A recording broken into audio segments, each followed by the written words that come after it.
তো এতক্ষণে মনে হয় তোমরা সবাই আগের ভিডিওটা দেখে নিয়েছো। শ্রীর আইবুড়ো ভাতের ওকে সাজানো বা ওকে সব কিছু রেডি করার দায়িত্ব যে আমরা নিয়েছিলাম সেটা হয়ে গেছে। এবার এই ভিডিওটার মধ্যে তোমরা সবাই দেখতে পাবে ওর আশীর্বাদের পর্ব। প্রথমে আশীর্বাদ করছিল আমাদের মান্তুকে আশীর্বাদ করছিল বা যা কিছু করা যায়, যতটা যতটা ভালো শুভ কামনা করা যায় ও সব কিছু ওর দিক থেকে করেছে। আর আমরা সত্যি কথা বলতে কখনো এরকমভাবে আশীর্বাদ কাউকে করিনি আর জানিও না কীভাবে করতে হয়। আর এখানে ওকে মালাপুরিতে উলুও দিয়েছিল, বাট সেই ভয়েসগুলো আমি কেন দিতে পারছি না, কারণ কপিরাইট পড়ে যাবে, কারণ ওখানে বক্সে গান চলছিল তো ওই জন্য কপিরাইট পড়ে যাবে। তো এখানে মিষ্টি খাওয়াচ্ছিল মান্তুকে। এবার আমি ওকে জিজ্ঞাসা করছিলাম যে এইভাবে ঘোরাবো তো। তারপরে আমার যদি এইসবের মধ্যে একটু আইডিয়া রয়েছে, যেহেতু আমি পুজো টুজো করি, আমি জানি, ঠিক আছে, একটু কেমন করে কী করতে হয় আমার একটু জানা রয়েছে, ঠিক আছে, যে কার পরে কী হতে হয়। কিন্তু আমার পরে যখন নয়ন আসবে, নয়ন এইসব কিছু জানে না। তাছাড়া কী বলো তো, ওকে না ওই খাওয়ানোর পর না ওখানে মিষ্টি দিয়েছিল, মিষ্টিটা আমরা খেয়ে নিয়েছিলাম।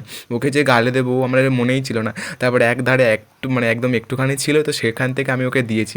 ওটা কাউকে গালে দিতে গিয়ে শেষে যে আমরা এত আরে হেসেছি, ভিডিওটা তোমরা দেখলেই বুঝতে পারবে যে আমি হেসে ফেলেছি। দেখো এক টোপর আঙুলে করে নিয়ে ওকে মিষ্টিটা গালে দিলাম, এই আমরা হাসছিলাম। তারপরে আসলো নয়ন।